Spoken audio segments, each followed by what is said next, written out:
मेरे दोस्तों, मैरिज के ऊपर मैंने पार्ट 1 ऑलरेडी क्रिएट कर दिया था, जिस पार्ट में मैंने मैरिज का मीनिंग, डेफिनेशन, कंसेप्ट, इंट्रोडक्शन और कैरेक्टरिस्टिक्स बताई थी। आज ये दूसरा पार्ट है, इसमें मैरिज ख़त्म हो जाएगा और इसमें मैरिज के बारे में मैं आपको बताऊंगा कि मैरिज के जो है वो टाइप्स क्या होते हैं और मैरिज के फंक्शंस क्या होते हैं। तो आइए दोस्तों, वीडियो शुरू करते हैं। कैरेक्टरिस्टिक्स के बाद मेरे दोस्तों आइए फंक्शंस की बात करते हैं कि मैरिज जो सोशल इंस्टीट्यूशन है इसके फंक्शंस क्या होते हैं। तो अगर मैं फंक्शंस की बात करूं तो सबसे पहला फंक्शन ये बनता है regulation of sexual life. Regulation of sexual life. मेरे दोस्तों, मैरिज का जो सबसे पहला फंक्शन है वो ये बनता है कि मैरिज सेक्सुअल लाइफ को रेगुलेट करती है। दो पर्सन आपस में मैरिज करते हैं तो उसके बाद उनका सेक्स करना एक तरह से लीगल हो जाता है, उनकी सेक्सुअल लाइफ रेगुलेट हो जाती है। दो पर्सन जो मैरिज करते हैं वो नहीं चाहते अब वो उस मैरिज के बाहर जाकर कहीं और संबंध बनाएं, कहीं और रिलेशन इस्टेब्लिश करें। They don't want to go outside this social institution for sexual needs. They satisfy their needs with this marriage and therefore marriage put regulation, it regulates the sexual life of a person also. I hope आपको पहला point समझ आ गया होगा कि marriage का पहला function क्या है, क्या होता है। मैरिज करने की वजह से हमारी जो सेक्सुअल लाइफ है वो कहीं ना कहीं रेगुलेट हो जाती है। दूसरा, marriage put obligations on husband and wife to bringing up children। जो सेकंड इसकी मेन फंक्शन है मैरिज का वो ये है कि मैरिज क्या करती है, मैरिज हस्बैंड और वाइफ के ऊपर एक ऑब्लिगेशन इंपोज कर देती है कि वो अपने बच्चों को क्या करें, बड़ा करें, बच्चों को देखभाल करें, बच्चों को मेंटेन करें, उनको ब्रिंगिंग अप करें, बड़ा करें। मैरिज होगी तो उस वजह से लोगों के ऊपर एक रिस्पॉन्सिबिलिटी बन जाएगी। उन्होंने अपने बच्चों को जिनको पैदा किया गया है उनको आपने क्या करना है, मेंटेन भी करना है। अगर मैरिज ना हो तो कोई पर्सन आपस में संबंध बनाए, बच्चे पैदा होंगे, उन बच्चों के पेरेंट्स कौन होंगे कुछ पता नहीं होगा, और उन बच्चों को मेंटेन कौन करेगा, nobody will be there. Everyone would try to avoid to maintain others. हर एक व्यक्ति ये अवॉइड करेगा, मना करेगा किसी को मेंटेन करने में। लेकिन मैरिज जब की हो उसके बाद बच्चे पैदा होंगे तो मैरिज कहीं ना कहीं पेरेंट्स के ऊपर ऑब्लिगेशन इंपोज कर देगी कि आपने जिन बच्चों को पैदा किया है उनको मेंटेन भी करें, उनका ध्यान भी रखें, उनको स्कूल में एजुकेशन भी दें, उनको खाना भी दें। This is the other function of marriage कि मैरिज क्या करती है, हस्बैंड वाइफ के ऊपर ऑब्लिगेशन इंपोज करती है कि वो अपने बच्चों को मेंटेन करें। तीसरा आप लिख सकते हो इकोनॉमिक फंक्शन।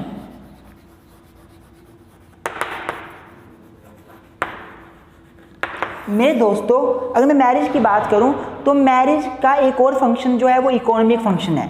मैरिज की वजह से क्या होता है, सोसाइटी में एक डिवीजन ऑफ वर्क हो जाता है। After marriage husband and wife they come together, now it is clear that husband would perform that works and wife will perform that works.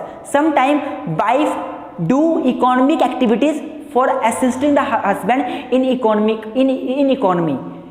मेरा बोलने का मतलब क्या है कि मैरिज होने के बाद हस्बैंड को अपने काम पता होते हैं कि मुझे वाइफ को मेंटेन करना है, वाइफ को अपने काम पता होते हैं कि मुझे ये काम करना है, हस्बैंड को खाना देना है, खाना बनाना है, या फिर वाइफ ये सोचती है मैं पढ़ी लिखी हूँ, मैं आगे जॉब करूँगी और हस्बैंड की मदद करूँगी आगे इकोनॉमी में। तो मेरा बोलने का मतलब क्या है कि मैरिज का एक और फंक्शन ये होता है कि मैरिज क्या करती है, मैरिज जो है वो इकोनॉमी में हेल्प करती है। इकोनॉमिक फंक्शन है, हस्बैंड और वाइफ आपस में मिलकर अपनी इकोनॉमी को सुधारते हैं। आई होप आपको समझ आ रहा होगा। डिवीजन ऑफ वर्क का पता चल जाता है, हस्बैंड कौन से काम करेगा, वाइफ कौन से काम करेगी, एक प्रॉपर डिस्ट्रीब्यूशन ऑफ वर्क हो जाता है। This is the other function. Fourth function आप लिख सकते हो एस्टैब्लिशमेंट ऑफ फैमिली।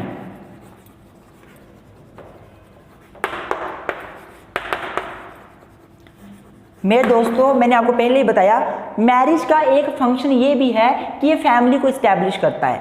मैरिज क्यों की जाती है, उसका ये फंक्शन होता है कि फैमिली इस्टेब्लिश हो सके।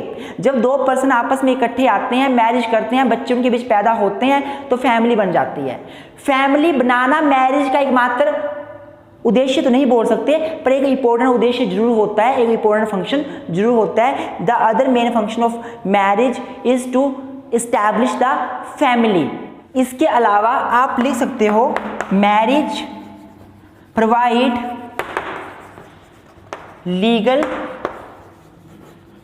Provides legal parents to children. Students, ये एक अलग फंक्शन है मैरिज का। एक और ही फंक्शन है कि मैरिज बच्चों को आई एम सॉरी, मैरिज जो है वो बच्चों को लीगल पेरेंट्स प्रोवाइड करवाती है। अगर मैरिज नहीं होती, दो लोग आपस में संबंध बनाते, बच्चे पैदा होते, तो उन बच्चों के लीगल पेरेंट्स कौन होंगे ये पता करना मुश्किल हो जाता। पर जब दो पर्सन मैरिज के बंधन में बंध जाते हैं और बच्चे पैदा होते हैं उनके बीच, तो पता चल जाता है ये दोनों जो हैं पेरेंट्स वो लीगल पेरेंट्स हैं। तो मैरिज जो है वो सोसाइटी में बच्चों को लीगल पेरेंट्स प्रोवाइड करवाने का एक फंक्शन परफॉर्म करती है। It is also function of marriage. इसके अलावा मेरे दोस्तों, मैं इनको रफ करके दोबारा से आगे आता हूँ। इसके अलावा आप लिख सकते हो protection of women, protection of women in the society. मेरे दोस्तों, मैरिज का एक फंक्शन ये भी है कि जो सोसाइटी की वुमेन्स हैं उनको प्रोटेक्ट करना। सोसाइटी में माना जाता है कि जिन वुमेन्स की मैरिज हो चुकी है उनके साथ लोग गलत नहीं करते, उनके साथ उनको तंग नहीं करते लोग, या सोचते हैं कि ये वुमेन अब किसी और की प्रॉपर्टी है, अर्थात इस वुमेन ने किसी और से शादी करी है, अब ये उसी के साथ उसी की पत्नी है, हमें इसके साथ गलत नहीं करना चाहिए। तो कहीं ना कहीं मैरिज होने के बाद वुमेन को एक इम्प्लाइड सिक्योरिटी मिल जाती है सोसाइटी में। जो किसी की वुमेन होगी, किसी की वाइफ होगी जो वुमेन, उस लड़की को लड़के तंग कम करते हैं एज कंपेयर टू जो सिंगल लड़की हो। तो कहीं ना कहीं मैरिज का फंक्शन ये भी है। मैरिज ये यूनिवर्सल रूल नहीं है, लेकिन कहीं ना कहीं ये फंक्शन माना जाता है कि मैरिज का फंक्शन ये भी है कि वुमेन को प्रोटेक्शन प्रोवाइड करवानी। इसके अलावा आप मैरिज के फंक्शन में लिख सकते हो सोशल सोलिडेरिटी। मेरे दोस्तों, मैरिज में लड़का लड़की आपस में इकट्ठे आकर एक रिलेशन बनाते हैं, एक यूनियन इस्टेब्लिश करते हैं। लेकिन marriage is not only the relation of two person, but it is the relation of two families. Marriage के बाद क्या होता है, जो लड़का है उसकी सारे फैमिली मेंबर लड़की के फैमिली मेंबर के साथ आपस में रिलेशन उनके बन जाते हैं। लड़के की माँ लड़की की भी सासू माँ होती है, लड़के के पापा लड़की के ससुर होते हैं, वैसे ही लड़की की माँ लड़के की सासू माँ होती है, लड़की के पापा लड़के के ससुर होते हैं। वैसे ही जो लड़की के रिलेशंस हैं वो सारे लड़के के बन जाते हैं और लड़के के रिलेशन सारे लड़की के रिलेशंस बन जाते हैं। मतलब marriage is not only the collection of two individual, it is not the union of two individual, but is basically union of two families, two social organisations. तो सोसाइटी में जब डिफरेंट लोग आपस में इकट्ठे आते हैं तो मैरिज का एक फंक्शन ये भी होता है कि सोसाइटी में मजबूती बन जाती है, दो रिलेशंस के बीच एक संगठता बन जाती है, लोग आपस में इकट्ठे आकर मजबूत उनके भी रिलेशन बनते हैं। तो सोशल सॉलिडेरिटी भी एक बहुत महत्वपूर्ण फंक्शन है किसका, मैरिज का। आई होप आपको समझ आ रहा होगा। अगर अच्छा लग रहा हो वीडियो तो प्लीज़ लाइक कर दें और मेरे चैनल को अगर सब्सक्राइब नहीं किया तो अभी सब्सक्राइब कर दें। इसके बाद आप अगला लिख सकते हो सोशलाइजेशन।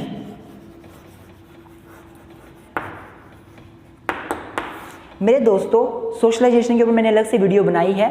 सोशलाइजेशन होता क्या है, उसकी एजेंसीज क्या क्या हैं, इसके ऊपर ऑलरेडी वीडियो अपलोड की है। अगर आपने नहीं देखी है तो प्लीज़ जाएं, वो वीडियो जरूर देखें, वो बहुत महत्वपूर्ण वीडियो होगी आपके एग्जामिनेशन पॉइंट से। तो मेरे दोस्तों, अगर मैं सोशलाइजेशन की बात करूं तो मैरिज बहुत हेल्पफुल होती है। इसका एक बहुत महत्वपूर्ण फंक्शन है सोशलाइजेशन, समाजीकरण। मैरिज करने के बाद क्या होता है, जो बच्चे पैदा होंगे उनका सोशलाइजेशन अच्छा होता है एज़ कम्पेयर टू जो बच्चे बिना किसी लीगल मैरिज के पैदा हो जाएं। अगर बच्चा बिना किसी लीगल मैरिज के पैदा होगा एक तो उसको सोसाइटी में अजीब सी आंखों से देखा जाएगा, दूसरा अगर उसको पता नहीं है मेरे पापा कौन है तो उसको मदर का प्यार तो मिलेगा पर पापा का प्यार नहीं मिलेगा। लेकिन जब दो लड़का लड़की आपस में मैरिज कर देंगे, फिर शादी के बाद बच्चे पैदा होंगे, लड़के और लड़की दोनों माता पिता बनेंगे, दोनों मिलकर बच्चे का सोशलाइजेशन करेंगे, बच्चे का समाजीकरण करेंगे, बच्चे को सोसाइटी में उसके कस्टम सिखाएंगे, सोसाइटी के नॉर्म सिखाएंगे, बच्चे को कल्चर सिखाएंगे सोसाइटी का, दोनों माता पिता इकट्ठे मिलकर बच्चे के सोशलाइजेशन में हेल्प मिलेगी। तो this is also function of marriage. I hope आपको मैरिज के फंक्शन समझ आ गए होंगे। मेरे दोस्तों, अगर मैं मैरिज के टाइप्स की बात करूं तो ये डायग्राम आपने अच्छे से बना लेना, एग्जाम में बड़ा ही महत्वपूर्ण डायग्राम है। और मैं टाइप्स की बात करूं तो मैरिज बेसिकली दो टाइप्स की हो सकती है। मैरिज या तो कोई पर्सन लाइफ में एक मैरिज करता है या वो लाइफ में दो मैरिजेस या दो से ज़्यादा मैरिजेस करता है। तो इसी टाइप पर या तो मैरिज आपकी मोनोगैमी हो सकती है या बाईगैमी हो सकती है। मेरे दोस्तों, मैं सारी चीज़ें आपको अच्छे से बताऊंगा, आप टेंशन ना लें। आप एक बार डायग्राम में देख लें मैंने क्या लिखा है, उसके बाद एक एक करके डिस्कस करते हैं। या तो मैरिज मोनोगैमी हो सकती है या बाईगैमी हो सकती है। मोनोगैमी दो तरह की हो सकती है, सीरियल मोनोगैमी और नॉन सीरियल मोनोगैमी। वैसे ही बाईगैमी दो तरह की हो सकती है, एक पॉलीगैमी और एक पॉलीएंड्री। और अगर मैं पॉलीगैमी की बात करूं तो पॉलीगैमी भी दो तरीके की हो सकती है, sororal polygamy, non sororal, SORORAL, sororal, sororal, non sororal polygamy. और पॉलीएंड्री दो तरीके से हो सकती है, fraternal polyandry, non fraternal polyandry. तो मेरे दोस्तों, एक एक करके डिस्कस करते हैं। सबसे पहले शुरू करते हैं हम मोनोगैमी को। तो मेरे दोस्तों, मोनोगैमी में ये दो वर्ड से मिलकर बना है, मोनो एंड गैमी। ये दो वर्ड से मिलकर बना है, मोनो एंड गैमी। मोनो का मतलब होता है सिंगल एंड गैमी का मतलब होता है मैरिज। गैमी का मतलब होता है मैरिज। तो जब कोई एक व्यक्ति लाइफ में एक ही मैरिज करता है, उसका कोई एक ही पार्टनर है लाइफ में, तो वो हम उस मैरिज को मोनोगैमी बोलते हैं। Monogamy means having only one husband और one wife. Monogamy means having one spouse only. It is a rule in which one person has only one spouse. One person has only one spouse. This is monogamy. Now it can be serial monogamy, it can be non-serial monogamy. अब होता क्या है मेरे दोस्तों, monogamy का मतलब है एक व्यक्ति का कोई एक ही पार्टनर होगा लाइफ में। अब ये हो सकता है कि एक व्यक्ति का पूरी लाइफ में एक ही पार्टनर रहे और वो पार्टनर अगर मर जाए तो वो बंदा फिर बिना किसी दूसरी मैरिज के रहे, अकेला रहे वो। या तो ऐसा हो सकता है, या ऐसा हो सकता है कि एक उसका पार्टनर था, वो पार्टनर मर गया, फिर उसने दूसरी शादी करी, फिर बेचारा वो भी मर गया, फिर तीसरी शादी करी, फिर वो भी मर गया, फिर तीसरी शादी करी। मतलब है तो उसका एक पार्टनर, लेकिन एक पार्टनर बनने के बाद दूसरा पार्टनर चेंज कर रहा है। तो अगर मान लो एक व्यक्ति, if person marriage with one person at one time and on the death of that person he marries with other person again, and on the death of that other person he marries with other person again. he is marrying, वो marriage कर रहा है, he or she whatsoever, वो marriage कर रहा है, लेकिन एक टाइम पर उसका एक ही कोई पार्टनर है, तो वो होती है सीरियल मोनोगैमी। सीरियल में वो पार्टनर बना रहा है। सीरियल मोनोगैमी का मतलब क्या है, आज उसने शादी करी, उसका एक पार्टनर है, कल को वो पार्टनर मर गया, लड़का या लड़की दोनों में से कोई एक मर गया, दूसरी शादी कर ली, फिर पार्टनर उसका एक ही है, उस टाइम है तो एक ही है। कुछ देर के बाद वो मर गया, फिर उसने एक और शादी कर ली, पार्टनर फिर भी उसका एक ही है। तो जब when after death of one partner other perform second marriage but has only one spouse, this is the serial monogamy. Serial monogamy. अगर मैं नॉन सीरियल मोनोगैमी की बात करूं मेरे दोस्तों, तो नॉन सीरियल मोनोगैमी में क्या होता है कि person does not perform second marriage on the death of first marriage. अगर एक बंदे की मैरिज हो गई और उसका पार्टनर की डेथ हो गई या डाइवोर्स हो गया, मेरे दोस्तों डेथ भी हो सकती है, डाइवोर्स भी हो सकता है, डेथ भी हो सकती है, डाइवोर्स भी हो सकता है।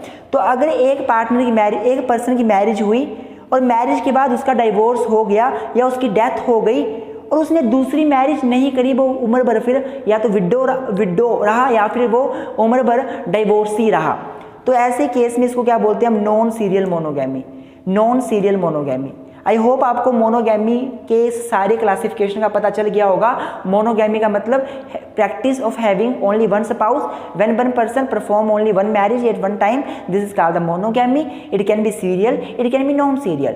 सीरियल का मतलब है अगर एक पर्सन का एक टाइम पर एक ही स्पाउस था और उसके मरने के बाद या उसके साथ डाइवोर्स होने के बाद उसने दोबारा से मैरिज कर ली और जो दूसरा फिर आया उसके साथ भी डाइवोर्स हो गया, उसकी भी डेथ होगी तो तीसरी बार शादी कर ली, पर एक टाइम पर एक ही स्पाउस है, दिस इज सीरियल मोनोगैमी। पर अगर ऐसा ना हो, किसी के साथ डेथ या डाइवोर्स होने के बाद वो पर्सन कुंवारा रहे, किसी से शादी ना करे दोबारा से, तो ये होता है हमारा नॉन सीरियल मोनोगैमी।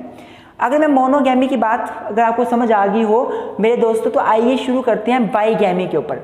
अगर मैं बाईगैमी का मतलब बताऊं आपको, तो बाई का मतलब होता है टू, बाई का मतलब होता है टू, और गैमी का मतलब होता है मैरिज, गैमी का मतलब होता है मैरिज। तो जब एक पर्सन दो या दो से ज्यादा मैरिजेस करता है तो वो होती है बाईगैमी। दो या दो से, it is the practice of having two or more than two spouses.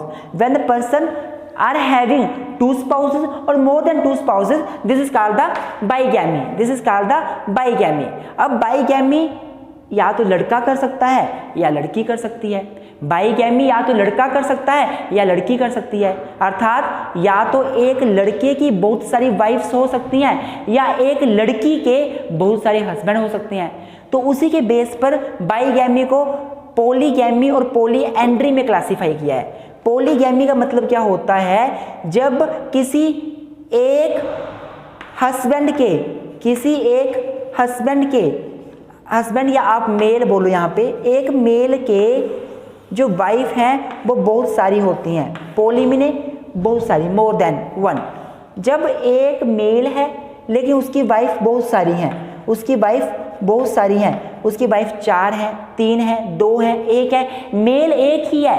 मैं आपको पॉलीगैमी समझा रहा हूँ मेरे दोस्तों, कंफ्यूज ना हो बिल्कुल भी। पॉलीगैमी का मतलब क्या होता है, it is practice of having more than one wife. If one person, one male has more than one wife, then that is called the polygamy. That is called the polygamy. It can be sororal polygamy, it can be non-sororal polygamy. Sororal का मतलब क्या होता है, अगर एक person की एक से ज्यादा वाइफ्स हैं और वो सारी वाइफ्स आपस में सिस्टर हैं, वो सारी वाइफ्स आपस में सिस्टर हैं, एक बंदे की एक से ज्यादा वाइफ है। मैं आपको सरोरल पॉलीगैमी समझा रहा हूँ। एक मेल है, उसकी 3-4 वाइफ्स हैं मान लो, और ये 3-4 वाइफ्स आपस में सिस्टर्स हैं रियल, तो वो होती है सरोरल पॉलीगैमी। लेकिन अगर वो तीनों चारों जो लड़कियां हैं वो आपस में सिस्टर नहीं हैं, वो अलग अलग हैं, अलग अलग घर की हैं, वो एक ही घर की सिस्टर्स नहीं है, तो वो नॉन सरोरल पॉलीगैमी होता है। तो पॉलीगैमी का मतलब क्या होता है, एक practice of having more than one wifes, और if all the wifes are sisters then this is sororal polygamy, if all the wifes are not sister then this is the non sororal polygamy. वैसे अगर मैं polyandry की बात करूं तो polyandry का मतलब होता है practice of having more than one husband. यहाँ पे लड़की की बात आ रही है, एक लड़की है उसके बहुत सारे हस्बैंड्स हैं, तो ये होती है पॉलीएंड्री। अब जो बहुत सारे हस्बैंड्स हैं वो भी या तो आपस में ब्रदर हो सकते हैं या आपस में ब्रदर नहीं हो सकते, या तो एक वाइफ 3-4 ब्रदर से अकेली शादी कर ले या एक वाइफ अलग अलग मर्दों से शादी कर ले, वो आपस में ब्रदर नहीं है। तो अगर तो वो सारे आपस में ब्रदर हैं तो फ्राटर्नल पॉलीएंड्री बन जाएगा, और अगर वो सारे आपस में ब्रदर नहीं हैं तो नॉन फ्राटर्नल पॉलीएंड्री बन जाएगा। आई होप आपको मैरिज के टाइप्स अच्छे से समझ आ गए होंगे जो मैंने अभी तक समझाए। मैंने आपको बताया मोनोगैमी मतलब practice of having one spouse, it can be serial, it can be non serial. Serial मतलब if a person perform a marriage and after death of that his spouse he performs second marriage, or after divorce with that spouse he performs second marriage, it is serial। Serial में वो काम करता रहता है, होता उसका एक time पे एक स्पाउस है। दूसरा नॉन सीरियल का मतलब क्या होता है कि एक पर्सन मैरिज करता है और जिसके साथ मैरिज करी हो उसकी डेथ हो जाती है, डिवोर्स हो जाता है, अब दोबारा मैरिज नहीं करता, अकेला रहता है, नॉन सीरियल। वैसे ही बाइगैमी मतलब एक से ज़्यादा स्पाउस होने की प्रैक्टिस को बाइगैमी बोलते हैं। ये पॉलीगैमी भी हो सकती है, पॉलीएंड्री भी हो सकती है। पॉलीगैमी का मतलब होता है एक हस्बैंड की बहुत सारी वाइफ्स होती हैं, उसे पॉलीगैमी बोलते हैं। और वो वाइफ्स अगर आपस में सिस्टर हैं सारी मिलकर तो सोरोरल पॉलीगैमी है, और अगर वो वाइफ्स आपस में सिस्टर नहीं है तो नॉन सोरोरल पॉलीगैमी है। वैसे अगर मैं पॉलीएंड्री की बात करूं तो पॉलीएंड्री में एक वाइफ के बहुत सारे हस्बैंड्स होते हैं और वो आपस में ब्रदर है तो फ्रैटर्नल पॉलीएंड्री, और अगर वो आपस में ब्रदर नहीं है तो नॉन फ्रैटर्नल पॉलीएंड्री। इन सभी को करने के बाद अब आता है हमारे पास एक्सोगैमी एंड एंडोगैमी। ये भी दो मैरिज के टाइप हैं जो कि क्लासिफिकेशन में आते हैं, जो आपने पेपर में लिख कर भी आने हैं। अगर मैं एंडोगैमी की बात करूं, एंडो का मतलब with in the group, endo का मतलब विद इन द ग्रुप, और एक्सो का मतलब आउटसाइड द ग्रुप, एक्सो का मतलब आउटसाइड द ग्रुप। मेरे दोस्तों अगर मैं बात करूं एंडोगैमी की तो इसका मतलब क्या होता है कि जब एक पर्सन अपने ही ग्रुप में मैरिज करता है, एक पर्सन अपने ही ग्रुप में मैरिज करता है। What is endogamy?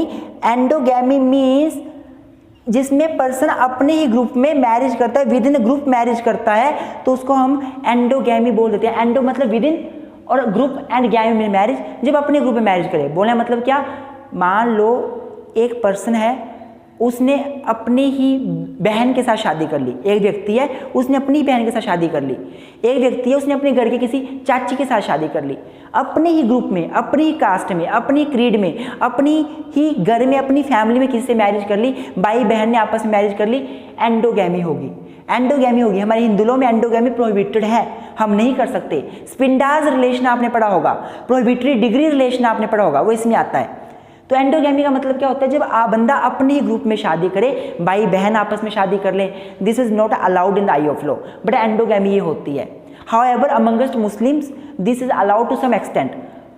दूसरा एक्सोगैमी, एक्सो का मतलब आउटसाइड, गैमी में मैरिज, जब बंदा अपने ग्रुप से बाहर किसी दूसरे के साथ शादी करे तो ये होगी हमारी एक्सोगैमी। एक व्यक्ति ने किसी दूसरे व्यक्ति की बहन से शादी कर ली, दिस इज एक्सोगैमी।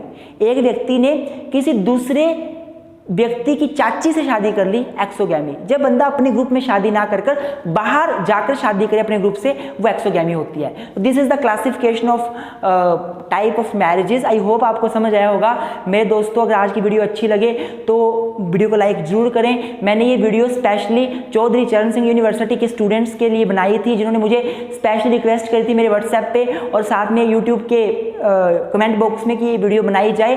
साथ में मेरे स्टूडेंट हैं एक मनोज गुज्जर जी, मेरी हर एक वीडियो देखते हैं, उन्होंने बड़ी रिक्वेस्ट करी थी कि मैरिज के ऊपर वीडियो बनाई जाए। तो this is for you all, please kindly subscribe my channel, share my channel, like my videos and continuously support us. Thank you very much.